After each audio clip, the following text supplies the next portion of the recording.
الحمدللہ وکفا وسلام علی عبادہ الذین اصطفیٰ خصوصاً علی سید الرسل وخاتم الانبیاء۔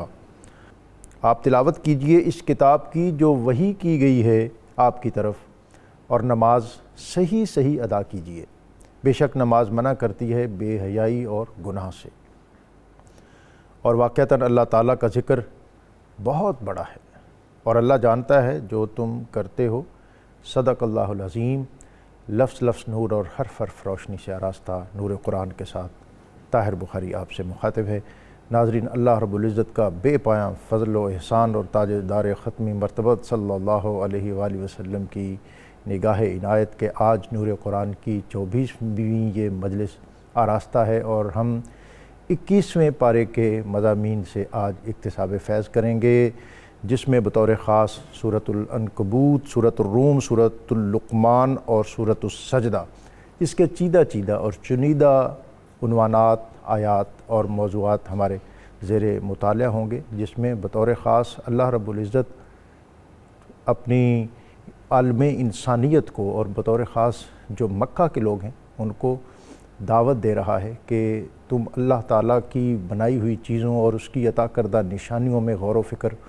کیوں نہیں کرتے، اور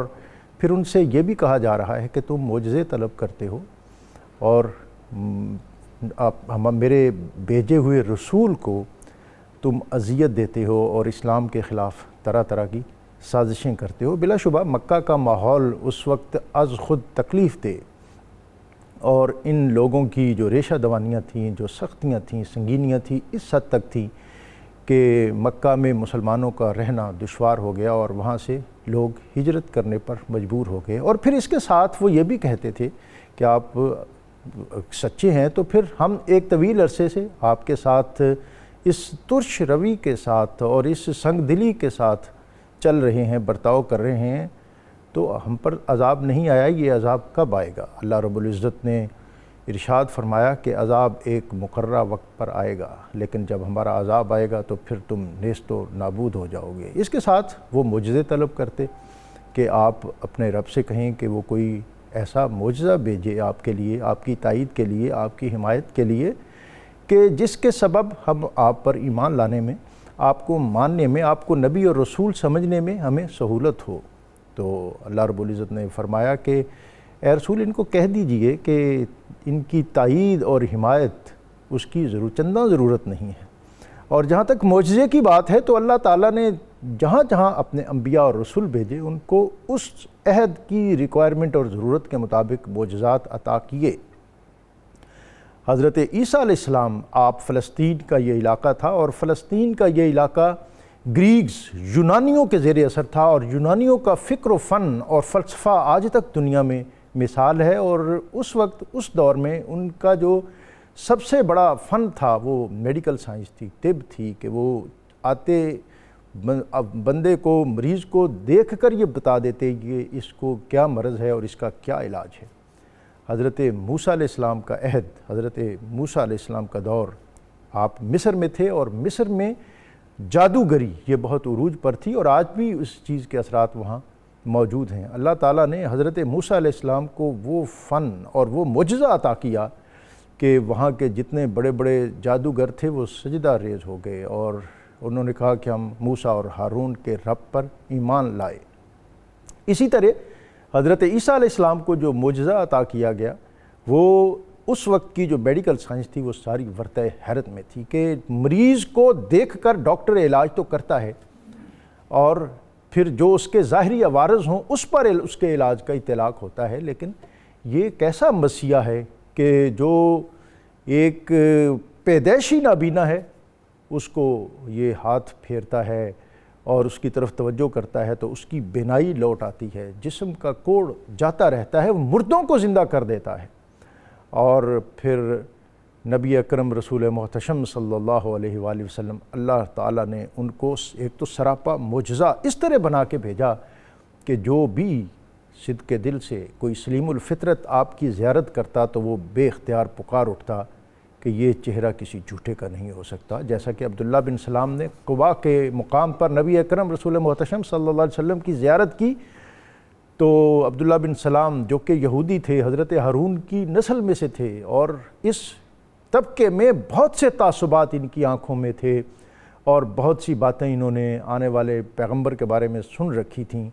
لیکن جیسے ہی انہوں نے نبی اکرم رسول محتشم تاجدار ختمی مرتبت صلی اللہ علیہ وآلہ وسلم کی زیارت کی تو بے اختیار پکار اٹھے کہ یہ چہرہ تو سچائیوں کا امین ہے۔ اور ناظرین، ایک اور بات اس میں ہے کہ جتنے پیغمبر آئے اور ان کے معجزات آئے، اس پیغمبر کی نبوت اور ان کے عہد کے ساتھ ان کے معجزے وہ بھی معدوم ہو گئے۔ آج جو عصا ہے، عصائے موسوی، اس کا ہمیں سراغ لگانا ذرا مشکل ہے۔ حضرت عیسیٰ علیہ السلام، آپ کے کمالات کو اگر ہم دنیا کے کسی خطے میں ڈھونڈنا چاہیں تو شاید وہ بھی معدوم ہوں۔ اب ایک ایسے عہد کا آغاز ہو رہا تھا جس نے تا ابد الاباد قیامت تک رہنا تھا، اور جن کی نبوت و رسالت نے کے اندر ایک ہمیشگی تھی، تو معجزہ بھی ایسا ہونا چاہیے تھا کہ جس کا اثر اور جس کا نفوذ قیامت تک ہو۔ تو اللہ تعالیٰ قرآن پاک میں ارشاد فرماتا ہے انا انزلنا علیک الکتاب، کہ ہم نے آپ کو کتاب دی۔ ہم نے، اللہ تعالیٰ فرماتا ہے کہ ہم نے یہ کتاب معجز نما آپ کو عطا فرمائی، اور یہ لوگ جو ہیں یہ اگر غور و فکر کرنے والے ہوں تو یہ خود کو دنیا کا سب سے بڑا فصیح و بلیغ سمجھتے ہیں، اور عرب کا وہ خطہ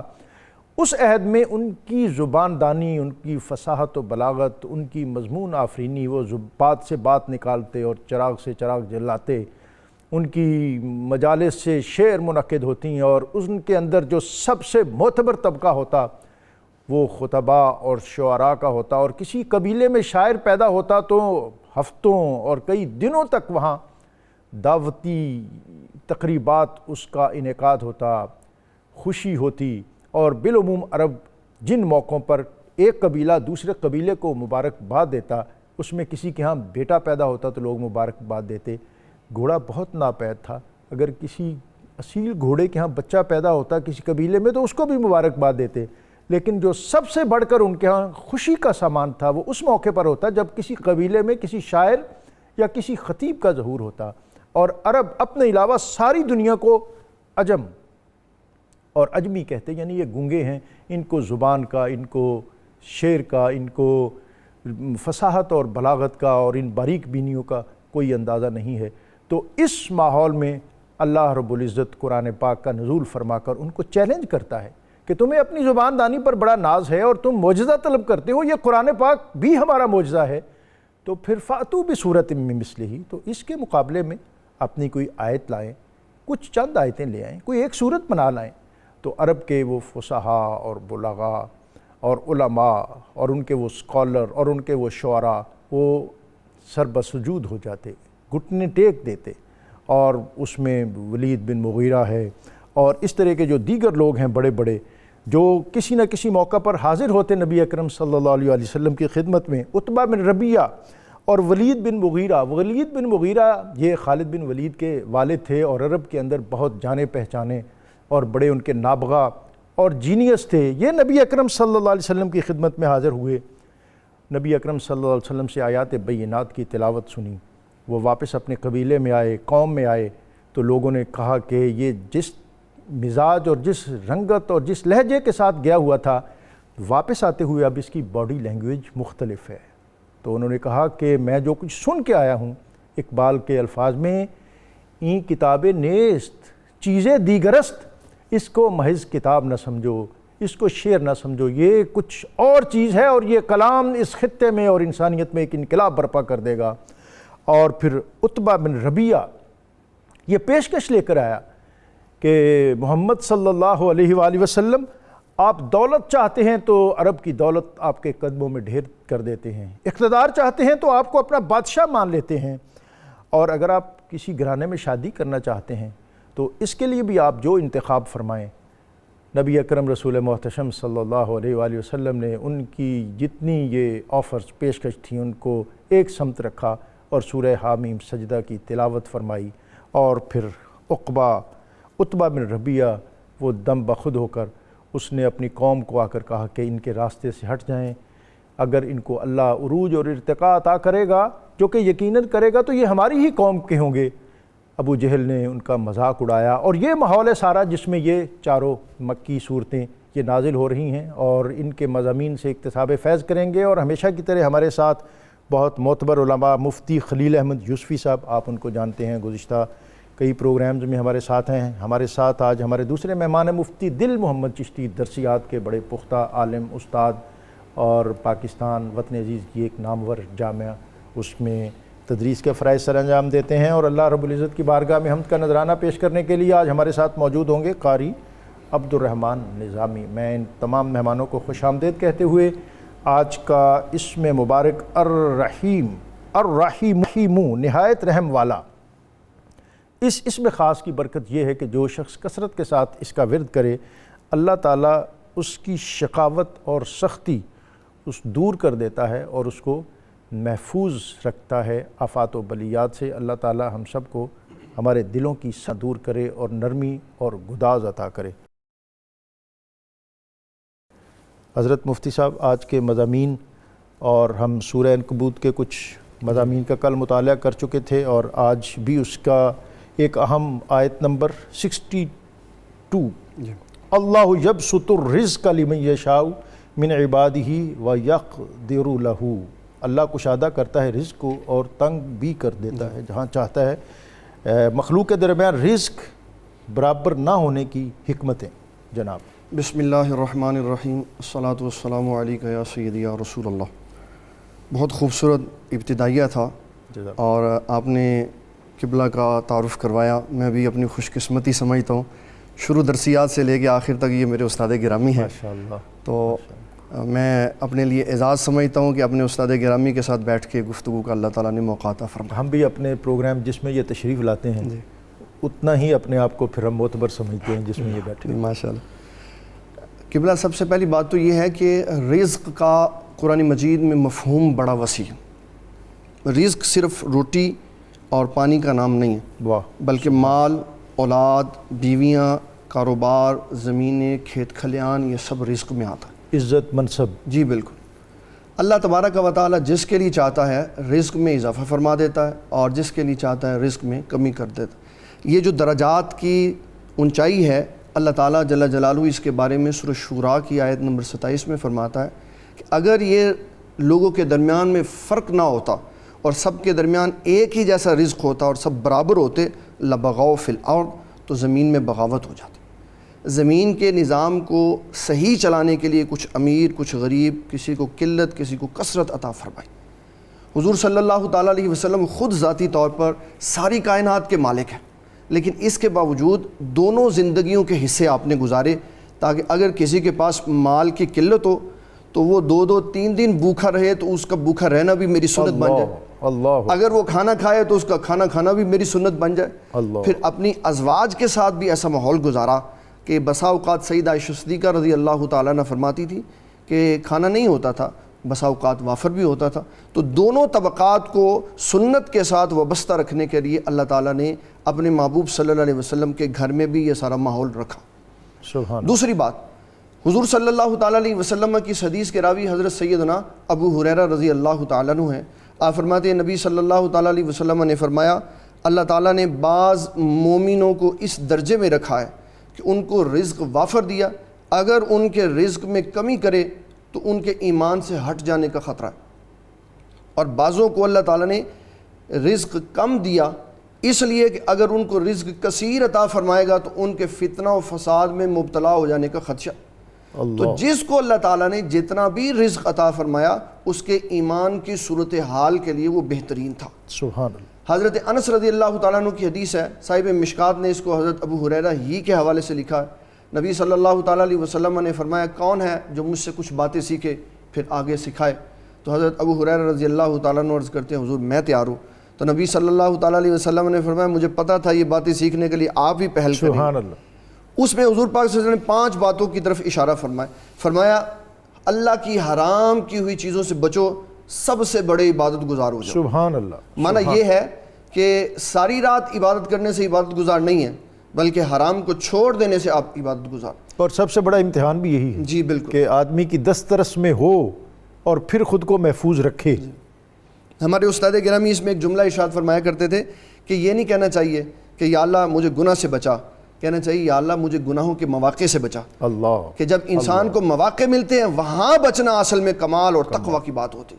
پھر دوسرے نمبر پر نبی صلی اللہ تعالیٰ علیہ وسلم نے فرمایا اللہ کی تقسیم پہ راضی ہو جاؤ، سب سے بڑے غنی ہو جاؤ۔ سبحان اللہ۔ ہمارا سب سے بڑا المیہ آج یہی ہے کہ ہمیں زیادہ کی بھوک لگ گئی۔ خوش نصیب وہ ہے جو اپنے نصیب پہ خوش ہے۔ بالکل ایسے، سبحان اللہ۔ ہمیں زیادہ کی بھوک ہے، حریص ہو گئے ہم مال کے لیے، یہ بھی مل جائے وہ بھی مل جائے۔ لیکن آقا کریم صلی اللہ تعالیٰ علیہ وسلم اس کی مثال دے کے فرماتے ہیں جب کسی کو مال کی لالچ پیدا ہو جاتی ہے تو سوائے موت کے کوئی شے اس کو ختم نہیں کر سکتی۔ اللہ تعالیٰ اس کو جتنا بھی عطا فرما دے وہ ختم نہیں ہوتا۔ مال کی کمی یہ بھی آزمائش ہے اور مال کی کثرت یہ بھی آزمائش ہے۔ کمی مفلسی کی طرف لے جاتی ہے، مفلسی کفر کا دوسرا نام ہے، اور مال کی کثرت یہ بغاوت کی طرف لے جاتی ہے۔ انسان باغی بھی ہو تو بھی تباہی ہے، انسان مفلسی کی وجہ سے کفر پہ چلا جائے تو یہ بھی بغاوت۔ لہٰذا اس کو یہ سمجھنا چاہیے کہ اللہ تعالیٰ مال دے تب بھی میانہ روی میں زندگی گزارے، جب کبھی قلت آ جائے تب بھی اللہ تبارک و تعالیٰ جل جلالہ کی حمد اس کا شکر کر کے زندگی گزارے تاکہ تابعدار بندوں میں اللہ تعالیٰ اس کا شمار یعنی فرمائے۔ اسی کی تقسیم ہے، اس کی تقسیم پہ راضی ہونا چاہیے اور ہر چیز اسی کی طرف سے ہے۔ حضرت ایک تو آپ اس میں کچھ اضافہ کرنا چاہیں، اور دوسرا جو ہمارا آج کا عنوان ہے والذین جاہدوا فینا لنہدینہم سبلنا، جناب۔ جی بسم اللہ الرحمن الرحیم۔ خوبصورت اس پروگرام میں میں اپنی شرکت کو سعادت سمجھتا ہوں، آپ کی مہربانی شکریہ۔ قبلہ خلیل صاحب نے بھی جو جملے میرے بارے میں کہے میں اس پر بھی ان کا شکر ادا کرتا ہوں، اس قابل نہیں۔ رزق کے حوالے سے ہمارے جو صورتحال ہے وہ عموماً اور اکثر یہ ہے کہ ہمارے پاس جو چیز نہیں ہے اس کے ہم متمنی اور جستجو میں ہیں۔ اس کا نقصان یہ ہوتا ہے کہ جو نعمتیں اور احسانات اور اکرامات اللہ تعالیٰ کے ہم پر ہیں ہم ان سے بھی لطف اندوز ہونے سے محروم ہو جاتے ہیں، اور یہ بہت بڑی ناقدری ہے کہ ہم ایک انسان کے پاس بیٹھے ہوں، وہ ہم سے رائے نہیں لیتا، ہم سے بات نہیں کرتا، ایک ایسے شخص کی انتظار میں بیٹھا ہے جس کے آنے کی کوئی امید بھی نہیں یا آنا اس کا بعید ہے، تو پھر ہم اس صورت کے اندر شرمندہ ہوتے ہیں اور ہم اس سے ذرا متنفر ہو جاتی ہیں۔ اسی طرح اللہ تعالیٰ کی نعمتیں جو ہمارے پاس موجود ہیں جب ہم ان کو استعمال میں نہیں لاتے، ان پر ان کی قدر نہیں کرتے تو وہ نعمتیں ہم سے روٹھ جاتی ہیں۔ جس طرح کہ نبی کریم صلی اللہ علیہ وآلہ وسلم نے سیدہ عائشہ رضی اللہ تعالی عنہا سے اس موقع پر کہا کہ جب گھر کے صحن میں ایک روٹی کا ٹکڑا پڑا تھا تو آپ صلی اللہ علیہ وآلہ وسلم نے فرمایا اے عائشہ یہ روٹی کا ٹکڑا اٹھا لو، یہ اللہ تعالیٰ کا رزق ہے، اور جب یہ ناقدری کی وجہ سے روٹھ جائے تو دوبارہ لوٹ کر نہیں آتا۔ ہمارے پاس جو بھی نعمت ہے ہم اس پر اللہ کا شکر ادا کریں، اور اللہ تعالیٰ کی جو حکمتیں ہیں وہ ہمارے ادراک سے وراء الورا ہیں، کیونکہ ہمارا ادراک محدود ہے اور اللہ تعالیٰ کی حکمتیں لامحدود ہیں۔ ایک محدود لامحدود کو کب احاطے میں لا سکتے ہیں؟ یہ بڑی اہم بات حضرت مفتی صاحب جو آپ نے فرمائی ہے۔ ناظرین میں آپ کی بھی توجہ اس پہ مبذول کروانا چاہوں گا کہ رزق کی بہت فراوانی ہے اور اس کے ساتھ پھر ناقدری بھی ہے، اور جو اسوہ نبی اکرم رسول محتشم صلی اللہ علیہ وآلہ وسلم کا رزق کی قدر کے حوالے سے ہے، وہ آج جیسے مفتی دل محمد چشتی صاحب نے ہمیں فرمایا ہے، اس کو ہمیں ہمہ وقت پیش نظر رکھنا چاہیے۔ بصورت دیگر رزق روٹھ بھی جاتا ہے، اور جب پھر روٹھ جاتا ہے تو پھر زندگی کے دائرے بڑے تنگ ہو جاتے ہیں۔ حضرت آگے ہمارا ہے والذین جاہدوا فینا لنہدینہم سبلنا۔ جی اس آیت مبارکہ کو ہم مد نظر رکھیں تو یہ ہماری زندگی کا مقصد اور وہ بھی کامل مقصد بیان کیا جا رہا ہے، اور یہاں پر جو لفظ استعمال ہوا پہلے اس آیت مبارکہ کا مفہوم عام لفظوں میں کہ خالق کائنات فرماتا ہے جو ہماری رضا کی جستجو میں اپنی جد و جہد کو کام میں لاتے ہیں تو ہم اپنی رحمتوں اور نعمتوں اور قرب اور رضا کے دروازے ان کے لیے کھول دیتے ہیں۔ بیٹھے بٹھائے نہیں کھلتے، جاہدو سبحان اللہ۔ ہم یہ چاہتے ہیں کہ بیٹھے بٹھائے کھل جائیں، جی، اور حضرت علی المرتضیٰ نے فرمایا کہ محض خواہش کی بنا پر اگر دنیا عالم بننا چاہتی تو کوئی بھی جاہل نہ رہتا۔ بالکل، اور یہاں پر اللہ رب العزت نے جاہدو کا لفظ استعمال فرمایا، اور جاہدو کا لفظ جد و جہد کا معنی رکھتا ہے، اور خوب اپنی طاقت کو استعمال میں لانا، اس کا نام جہاد ہے۔ اب جہاد دو طرح کا ہے، ایک ہے اسلام کی سربلندی کے لیے جہاد کرنا، اور دوسرا اپنے نفس کے ساتھ جہاد کرنا۔ ادھر بھی طاقت کا استعمال ہے، ادھر بھی طاقت کا استعمال ہے، لیکن نفس کے جو حملے ہیں وہ بڑے باریک ہیں اور ان کو سمجھنا بڑا مشکل ہے۔ اسی وجہ سے نبی کریم صلی اللہ علیہ وسلم نے مجاہدۃ النفس کو جہاد اکبر کہا، اور دشمنوں کے ساتھ اعداء اسلام کے ساتھ لڑنے بھیڑنے کو وہ جہاد اصغر کہا۔ اب جہاد اکبر ہو یا جہاد اصغر ہو، اس کا مقصد اللہ نے بیان فرمایا فینا، یعنی کہ ہم یہ لفظ آپس میں ملتے جلتے ہیں لیکن یہ مادہ ان کا الگ الگ ہے، فنا، کہ وہ ہماری محبت کی خاطر ہم میں فنا ہو کر،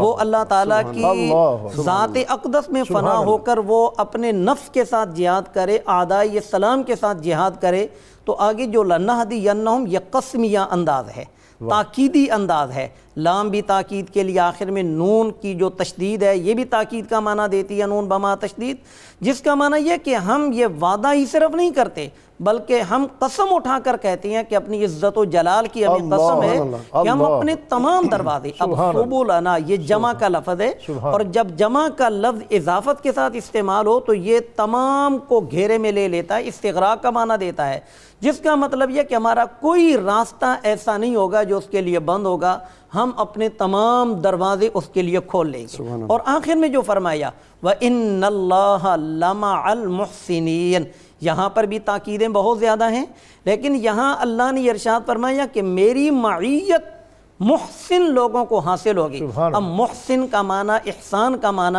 ہم حدیث مصطفیٰ صلی اللہ علیہ وسلم سے بالکل آسان لفظوں میں پاتے ہیں کہ سرکار سے حضرت جبرائیل امین نے پوچھا، جب ایک انسانی لباس میں تشریف لائے اور پوچھا یا رسول اللہ احسان کیا ہے، تو آپ صلی اللہ علیہ وسلم نے فرمایا ان تعبد اللہ کأنک تراہ فإن لم تکن تراہ فإنہ یراک، کہ اپنے رب کی اس اخلاص کے ساتھ عبادت کرو کہ اللہ کو تم دیکھ رہے ہو، اور اگر یہ تصور نہیں بن سکتا تو یہ خیال یقین کرو کہ میرا اللہ مجھے دیکھ رہا ہے۔ اب احسان کا معنی ہوا اخلاص، جس کا مطلب یہ ہوا کہ انسان کو اللہ کی معیت حاصل ہوتی ہے اخلاص کی بنیاد پر، جس کا مطلب یہ ہوا کہ جہاد کے اندر اخلاص ہونا چاہیے، اپنی نمود، اپنے طاقت کا اظہار، اپنے مرتبے اور درجات کا حصول، یہ مقصد نہیں ہونا چاہیے، مقصد ہماری رضا ہونی چاہیے۔ جی مفتی صاحب، آپ نے جہاں سے بات ختم کی وقت کی پیش نظر میں اس سے آگے شروع کرتا ہوں۔ جناب، فجر کی نماز میں نبی صلی اللہ تعالیٰ علیہ وسلم نے سورہ روم کی تلاوت فرمائی، اور حضرت ابو بکر صدیق رضی اللہ تعالیٰ عنہ نے سنا اس کو، اور پہاڑ کی چوٹی پہ چڑھ کے آپ نے بلند آواز سے اس سورہ مبارکہ کو پڑھا۔ امیہ بن خلف کہنے لگا کہ پٹ کرتے ہو میرے ساتھ، دیکھتے ہیں کہ تمہاری بات سچی ہے یا ہماری، لیکن صحابہ کا حضور پاک صلی اللہ علیہ وسلم کی بات پر یقین اتنا پختہ ہوتا تھا کہ زمین آسمان ہو سکتا ہے لیکن بات نہیں بدل سکتی۔ تو حضرت ابو بکر صدیق سے کہا کہ کتنی دیر کے بعد یہ بات نمودار ہو جائے گی، ظہور پذیر کب ہوگی؟ تو آپ نے فرمایا 3 سال، ایک روایت میں تو 5 سال۔ تو کہا پھر ٹھیک ہے، ہماری بات فائنل ہو گئی، 100 اونٹ دینے پڑیں گے۔ حضور صلی اللہ علیہ وسلم کی بارگاہ میں حاضر ہوئے تو آپ نے فرمایا ابو بکر آپ فی بضع سنین کو سمجھے، یہ 3 سے 10 تک ہے، 9 تک ہے، تو آپ ان کو کہیں 9 آخری حد تک ہم نے جانا ہے۔ تو پھر حضرت ابو بکر صدیق نے اس میں امینڈمنٹ کروائی اور کہا کہ 9 سال۔ تو پھر اس سے پہلے اللہ تبارک و تعالیٰ نے رومیوں کو غلبہ عطا فرمایا۔ تو اس سے یہ بھی پتہ چلا کہ اللہ تبارک و تعالیٰ اہل کتاب کے غلبہ کے حق میں ہے کہ اہل کتاب ہی اوپر آئیں، وہی سپریم ہو، لیکن معیشت کے مطابق وہ اپنا نظام چلاتا ہے۔ اور یہ اللہ تعالیٰ نے اس کے ساتھ ایک اور انعام بھی عطا کیا کہ بین الاقوامی سطح پر ادھر رومی غالب آئے، اور انہی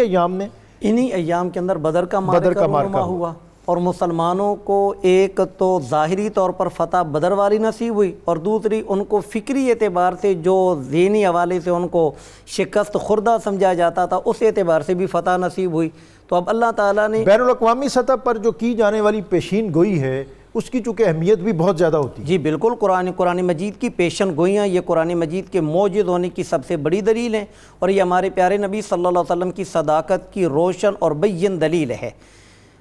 یہ آگے ہماری آیت 21 ہے جی، اور الف لام میم تلک آیات الکتاب الحکیم، اور اس میں اور اس سے پہلے آیت 21 جو بیویاں اللہ کی نشانی، اور اس میں مقصد ازدواج۔ جی جناب،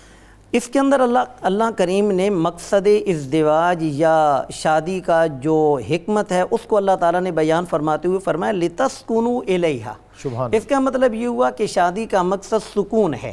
اور یہ سکون ہمیشہ 2 طرفہ ہوتا ہے، ایک طرفہ نہیں ہوتا، اور سکون کا مقصد یہ نہیں ہے کہ انسان صرف ایک خاص وقت کے اندر سکون پائے، بلکہ یہ سکون دائمی ہو اور ہمیشہ کے لیے ہو کہ جو ہی مرد اپنے گھر آئے تو عورت ایسے جملوں سے اس کو سکون بخشے کہ اس کی تمام تر تھکاوٹ دور ہو جائے. جس طرح اور یہ جو آپ نے بات دو طرفہ والی فرمائی ہے نا، یہ بہت زیادہ ضروری ہے. بعض یہ سمجھتے ہیں کہ یہ شاید صرف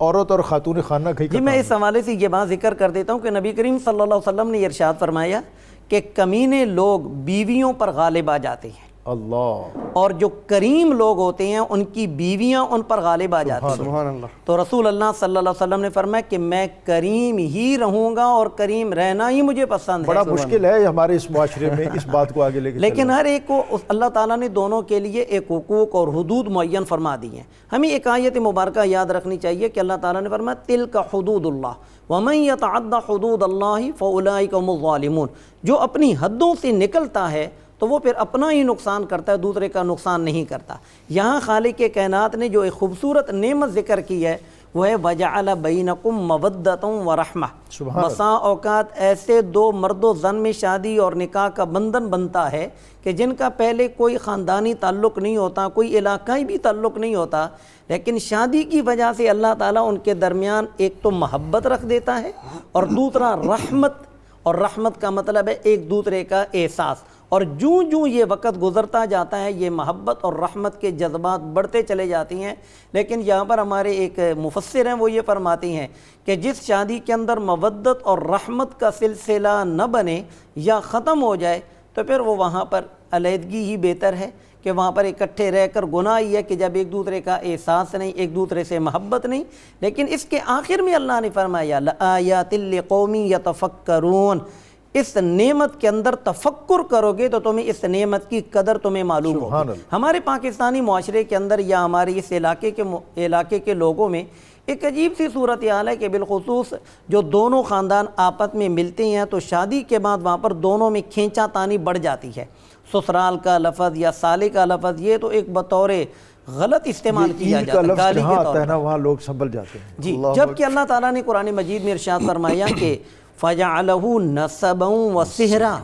کہ میں نے تم پر ایک احسان یہ کیا کہ تمہیں دو قسم کے رشتے عطا فرمائے. ایک نسبی رشتہ عطا فرمایا اور دوسرا سسرالی رشتہ عطا فرمایا. جس طرح کہ رزق کے حوالے سے ہماری گفتگو ہوئی کہ جب ہم رزق کی کسی شے کی کسی حصے کی ناقدری کرتے ہیں تو پھر وہ رزق ہمارے لیے رحمت کی بجائے زحمت بن جاتا ہے. اسی طرح جب ہم ان رشتوں کی قدر نہیں کرتے تو پھر یہ رشتے بھی ہمارے لیے سکون کی بجائے تکلیف کا سبب بن جاتے ہیں. مفتی صاحب ہمارے ہاں یہ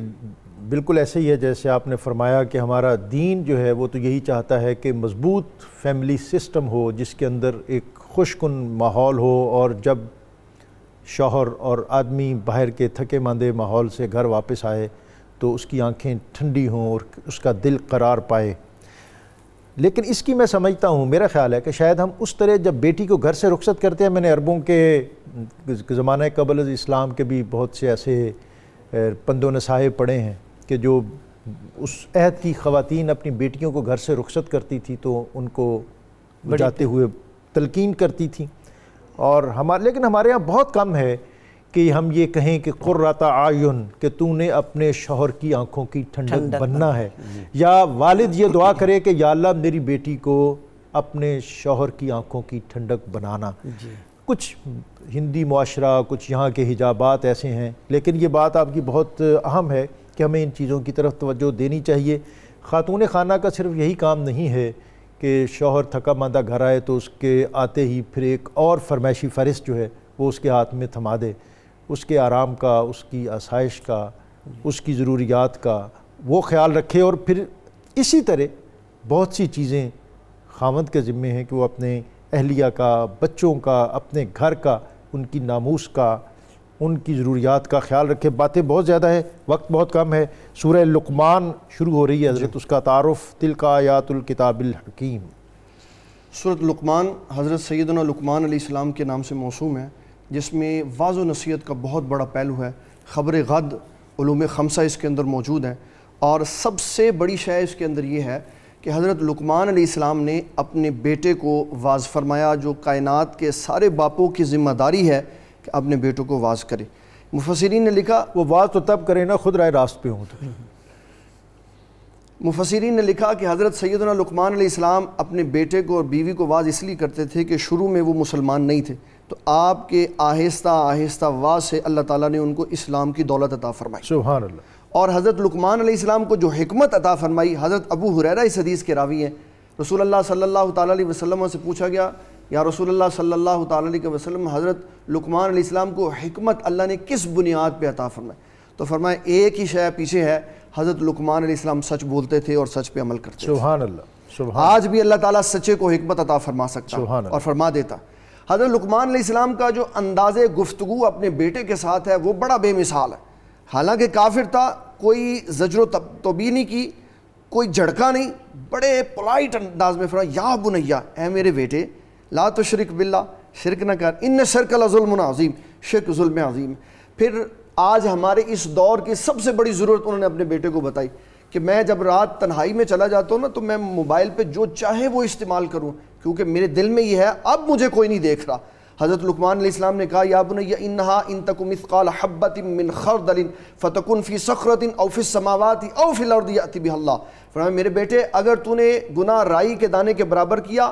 پھر پہاڑ کی چوٹی پہ چڑھ کے کیا، آسمان کی بلندی پہ کیا، یا زمین کی تہہ کے اندر جا کے کیا، یہ خیال رکھنا قیامت والے دن اللہ تعالیٰ نے تیرے سامنے لیا۔ اللہ اکبر۔ اور پھر عاجزی اور انکساری سمجھانے کے لیے بیٹے کو واعظ کیا کہ زمین پہ اکڑ کے نہیں چلنا، آہستہ اور نرم آواز سے بات کرنی، اونچا بولنا، بہت ہی لاؤڈلی بولنا۔ فرمایا اللہ تعالیٰ کو یہ پسند نہیں ہے۔ سب سے بری آواز اللہ کے نزدیک گدھے کی ہے جو اونچی چلاتا رہتا ہے، مومن دھیمے انداز میں بات کرتا ہے۔ اس میں صحابہ کی بات کرنی بہت ضروری ہے کہ آپ رضوان اللہ تعالیٰ علیہ مجمعین کا طرز عمل نبی صلی اللہ علیہ وسلم کے آستانے پہ ایسے ہوتا تھا جیسے سرگوشی کر رہے کہ کہیں ہماری آوازیں نہ بلند ہو جائیں۔ تو یہ ہمارے لیے تعلیم و تربیت ہے کہ ہم اس سے سیکھیں کہ اپنے بچوں کو کیا کیا سکھانا ہے۔ اس میں ایک والدین کے حوالے سے بھی ہے، اور ایک کل کا ہمارے ذمہ سوال جو ہے وہ بھی، کل ہمارے ذمہ ایک سوال تھا کہ ایک خاتون نے پوچھا، یہاں بھائی تھے، کہ اگر والدین وصال کر دیں تو ان کے کیا حقوق ہیں؟ والدین وصال کر جائیں تو پھر اولاد کے ذمہ کیا حقوق ہیں؟ نبی صلی اللہ تعالیٰ علیہ وسلم نے 5 حقوق بیان فرمائے۔ نمبر 1، جب والدین وصال کر دیں سب سے پہلے ان کی نماز جنازہ پڑھو۔ نمبر 2، ان کے لیے استغفار کرو۔ نمبر 3، ان کے وعدوں کو پورا کرو۔ نمبر 4، ان کے اعز و اقربا کے ساتھ وہی تعلق رکھو جو وہ خود رکھتے تھے، ان کی عزت و احترام کرو۔ اور پھر 5ویں نمبر پہ فرمایا ان کے دوستوں کی عزت و تعظیم کرو۔ اللہ، یہ سب سے بڑا، یہ جو کہا نا کہ باپ مر گئے تو چچا کے ساتھ رشتہ ختم، یہ اسلام نہیں ہے۔ اسلام میں اور زیادہ مضبوط ہو جاتا ہے کہ چچا کہتا ہے ان کا والد نہیں، میرا بھائی نہیں، تو میں نے ان کا باپ بھی بن کے اب زندگی گزار۔ اور والدین کے وصال کے بعد ان کی قبر پہ جانے کی بھی کوئی فضیلت؟ بہت فضیلت ہے۔ نبی صلی اللہ تعالیٰ علیہ وسلم آپ ارشاد فرماتے ہیں کہ والدین کو اولادوں کے اعمال نامے پیش کیے جاتے ہیں، اور جب بچہ باپ کی قبر پہ جمعے والے دن جا کے اپنی عرض گزاری کرتا ہے، سلام پیش کرتا ہے، تو ان کی روح ان کے جسم میں ڈالی جاتی ہے اور وہ سلام سنتے اور جواب بھی دیتے ہیں اور خوش بھی ہوتے ہیں۔ اس میں اضافہ فرمانا چاہیں اور اس کے ساتھ سورہ سجدہ وہ بھی شروع ہو رہی ہے۔ حضرت امام بخاری علیہ الرحمہ کے راویوں میں سے حضرت سفیان رضی اللہ تعالیٰ عنہ و رحمۃ اللہ علیہ، آپ کے والد محترم جن کا نام عیینہ تھا وہ فوت ہو گئے۔ آپ اپنے والد صاحب کی قبر پر روزانہ جاتے، بلکہ صبح شام جاتے، پھر درمیان میں وقفہ آ گیا، ایک دن گیا، ایک دن نہیں گیا، پھر گیپ زیادہ بڑھ گیا۔ ایک روز آپ کے والد محترم خواب میں آئی اور کہا بیٹا سفیان تم میری قبر پہ کیوں نہیں آتے؟ کہا کہ بیٹا کہا ابا جی میں آپ کی قبر پر کیا ہوں، میں تو روزانہ آپ کے لیے اصال ثواب کرتا ہوں، قرآن مجید پڑھ کر آپ کو روح کو اصال ثواب کر دیتا ہوں، قبر پہ آنے سے آپ کو کیا ملتا ہے؟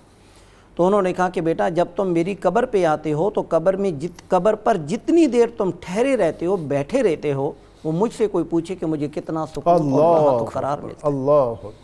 اسی وجہ سے فرمایا ربنا ہب لنا من ازواجنا وذریاتنا قرۃ اعین۔ میں ایک بات آپ کی وساطت سے سننے والوں کے پیش نظر کرنا چاہتا ہوں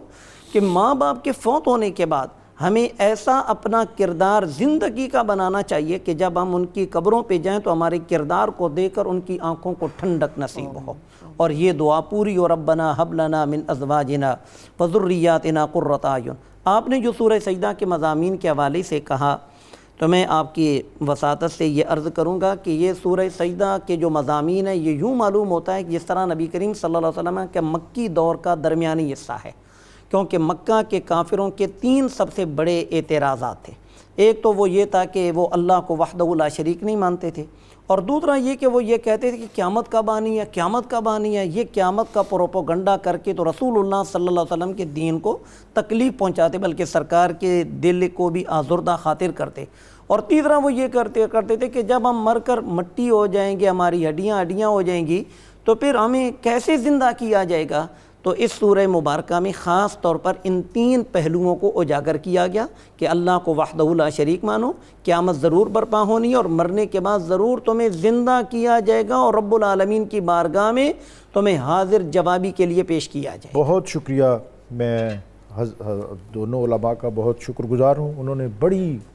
بلاغت اور فصاحت کے ساتھ آج کے عنوانات پر گفتگو کی۔ ماہ رمضان المبارک، اس کی بابرکت ساعتیں اور سعید لمحے بہت تیزی سے رخصت ہو رہے ہیں، اور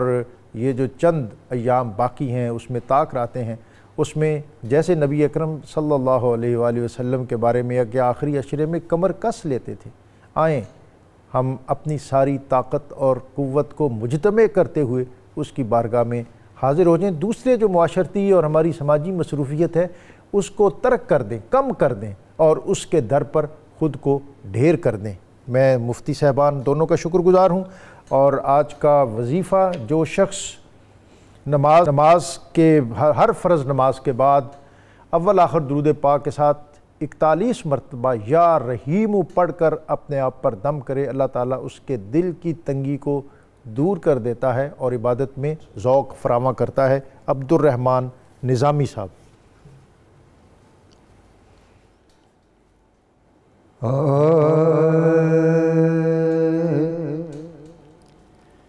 تیری رحمتیں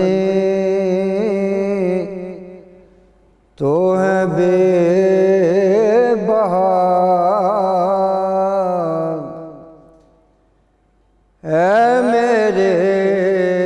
خدا، اے میرے خدا، تیری دو جہان پہ ہے عطا، تیری دو جہان پہ ہے عطا، اے میرے خدا، اے میرے خدا، تو رؤوف بھی، تو کریم بھی، تیری ذات سب سے عظیم بھی، تیرا کرم سب پہ ہی ہے سزا، اے میرے خدا، اے میرے خدا،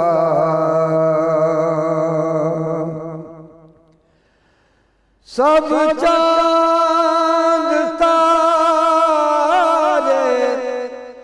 یہ کہکشاں تیری رحمتوں کے ہیں یہ نشان، سب کر رہے ہیں تیری ثنا، اے میرے خدا، اے میرے خدا، ہر ایک کا تو حبیب ہے، رگ جان سے بھی تو قریب ہے، ہر ایک کا تو کرے بھلا، اے میرے خدا، اے میرے خدا، تیری حمد ہی لب بام ہو، میرے دل میں تیرا قیام ہو، میرے دہن پہ ہو یہی دعا، اے میرے خدا، اے میرے خدا۔ بخاری صاحب بکتا ہے تیرے کرم کا ہی آسرا جو جہان میں ہے مجھے ملا، ہے لبِ نظامی پہ یہ صدا،